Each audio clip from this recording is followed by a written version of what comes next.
그래서 다음 이슈로 넘어가 보겠습니다. 이제 한 달도 채 남지 않은 국민의힘 전당대회 본선의 대진표가 꾸려졌습니다. 준비된 영상 먼저 보고 오시겠습니다. 영향을 주지 않도록 하기 위하여 지금부터 국민의힘 제3차 김연아 대한민국 사진 촬영하겠습니다. 그리고 서약 내용을 보증한다는 내용. 여러분들께서 보내주신 압도적인 지지는 당을 잘 안정 속에서 개혁으로 이끌고 나가라고 하는 명령이라고 생각합니다. 내년 총선에서 누가 한 표라도 더 얻을 수 있을 것인가? 수도권이 그 중에서도 핵심이라고 생각합니다. 제가 뒤늦게 출발했음에도 불구하고 정말 굉장히 많은 분들이 저에게 지지를 보내주셨습니다. 저는 역전의 황교안을 이야기하고 있는데 반드시 역전을 이루어 가도록 그렇게 하겠습니다. 네, 국민의힘 전당대회 당대표 본선에 오른 후보자 이름 순으로 각각 발언들 듣고 오셨는데요. 김기현, 안철수, 천하람, 황교안 후보가 당대표 후보자로 압축이 됐습니다. 순위는 공개가 되지 않았습니다.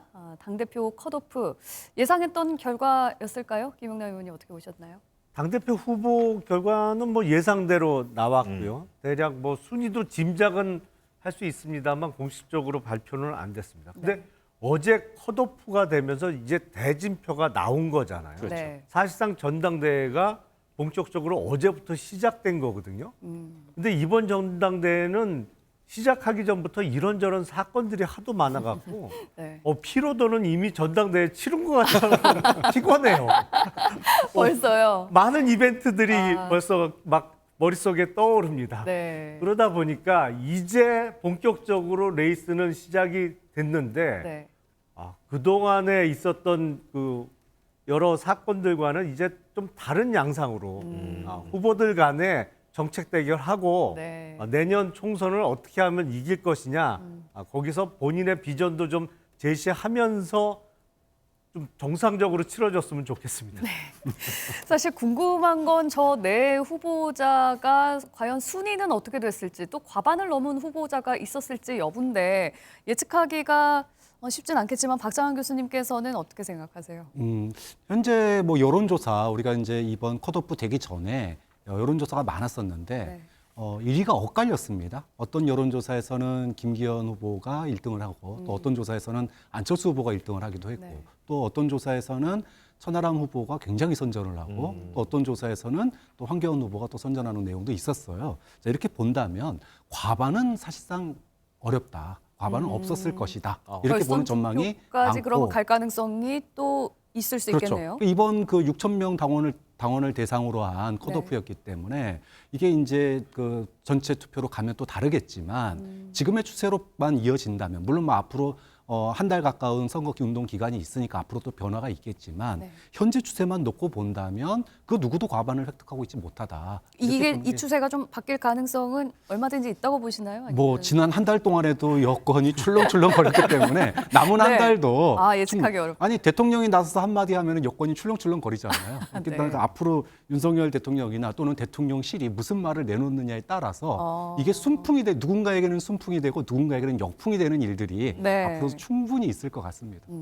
저희가 지금 뭐 순풍과 역풍을 얘기했지만 이 컷오프 이후에 김기현 후보 측에서는 당심이 윤심으로 집결할 거다 이렇게 예측을 하고 있고요. 안철수 후보 측에서는 당심과 민심은 다르다는 걸 이번에 계속해서 이제 앞으로 보여줄 거다 이렇게 예측을 해요. 네. 어느 예측이 좀 맞을까요? 그러니까 이렇게 각 캠프의 주장을 놓고 보면 자기한테 유리한 쪽으로 주장하지 그렇죠. 않겠습니까?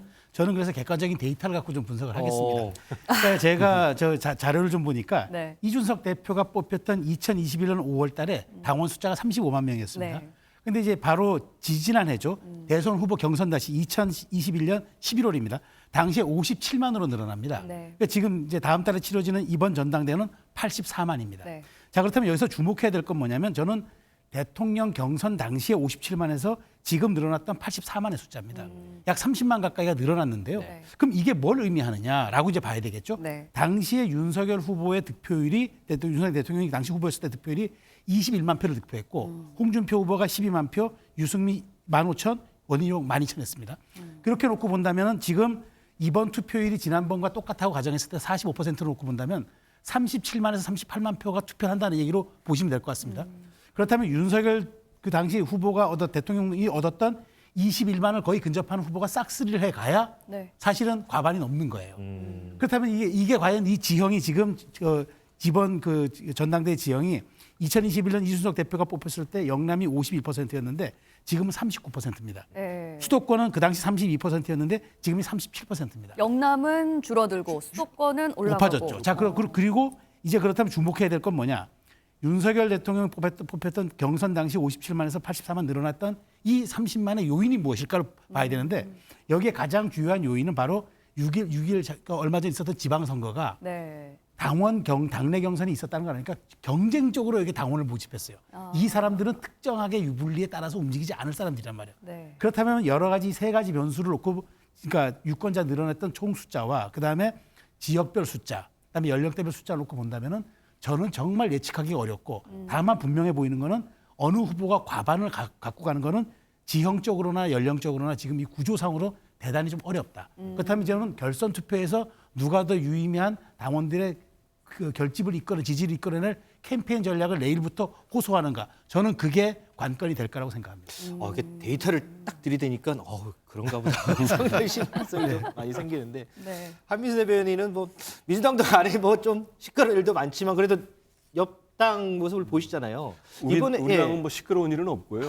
그러니까 저렇게 이번에, 말씀하십시오. 당대표 후보 컷오프 된 거는 조금 전에 김용남 의원은 뭐 예상대로 됐다고 하는데 최고위원 이제 본선 진출자 보면요. 요거는 상당히 조금 예측하고 많이 빗나가요. 소위 이른바 친윤계로 불려진 박성중 의원이나 이용 의원 등 현역 의원들이 탈락을 했거든요. 여기에는 어떤 요인이 좀 있다고 보세요? 저는 근데 이제 이게 뭐 이제 친윤 측에서는 많은 분들이 나와서 분산됐다고 하는데 저는 그게 좀 더 설득력 있다고는 봅니다. 왜냐하면 여러분들이 나왔어요. 네. 그 종합적으로 이게 뭐 여론조사이기 때문에 1인 1표로 이렇게 나중에 본선 가서 네. 이렇게 조합을 해가지고 누굴 밀어주자 이렇게 할 수가 없었을 거예요. 여론조사에서는 그냥 응답자가 난 누구 지지한다 이거밖에 안 되기 때문에 그런 표심들이 반영됐기 때문에 조금 더 특히 최고위원들은 후보들이 이렇게 난립하고 숫자가 많다 보면은 우리 당도 마찬가지입니다만 대중 지지도가 높은 분들이 상당히 유리합니다. 네. 그래서 지금 이제 신윤 후보를 표방하시는 분들 중에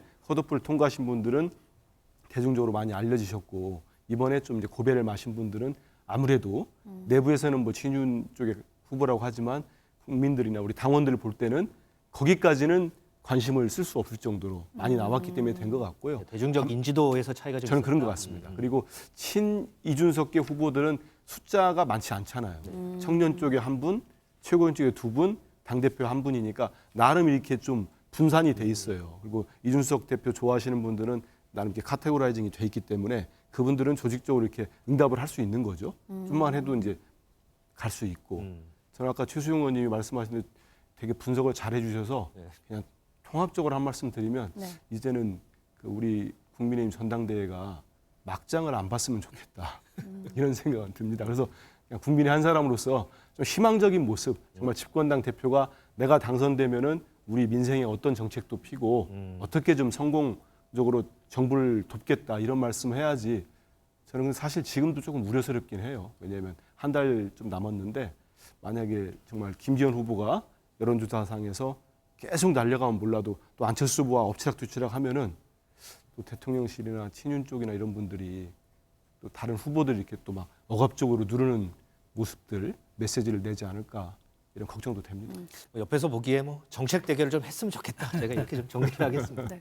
그러니까 최고위원과 관련해서는 뭐 이제 한민수 대변인님 말씀으로는 뭐 전략적인 실패지 이게 윤심과 연계돼서 어떤 뭐 영향이 있었을 것 같지는 않다 이렇게 보시는 거죠. 그러기에는 많은 분들이 또 들어가 있지 않습니까? 네, 워낙 후보들이 많았기 때문에 그렇게 보면. 김용남 의원님께서는 어떻게 보세요? 지금 이준석 전 대표와 친한 그리고 이준석 대표가 지지하는 의원 4명은 모두 다 이제 후보는 모두 다 들어갔잖아요. 이게 이준석 전 대표의 영향력이라고 봐야 되는 건가요? 아니면 그냥 단순히 전략적인 그런 관계라고 봐야 될까요? 아니, 영향력이 물론 있죠. 그리고 이 결집도가 높은 표거든요.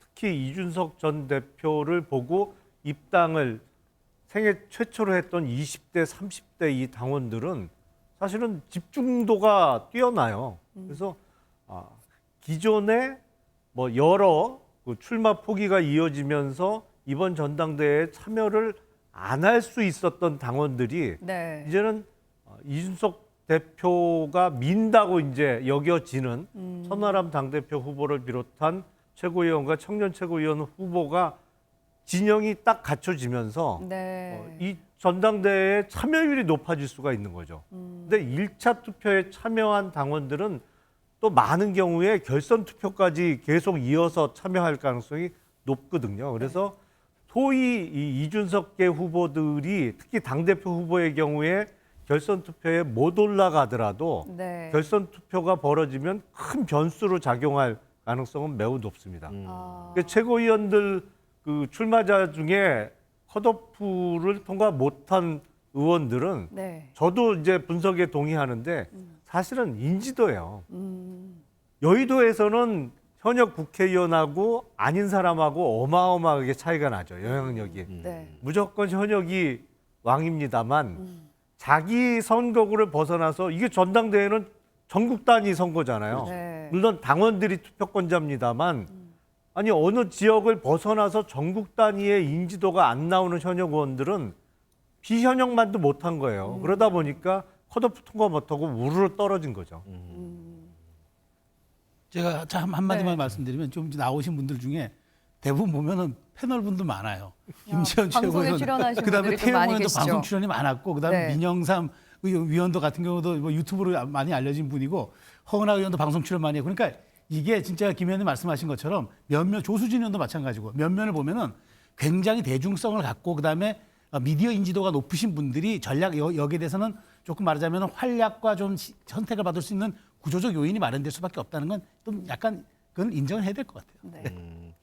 박 교수님 이제 본선이 본격적으로 펼쳐집니다. 뭐 전국을 순회하면서 연설도 하지만 그래도 이제 TV 토론이라는 이런 변수가 있잖아요. 저희가 이제 아마 MBN에서도 TV 토론을 한번 이제 방송을 할 것 같은데 자 여기서 시청자들이 봐야 하는 국민의힘 당원들이 봐야 하는 관전 포인트는 뭐가 좀 될까요?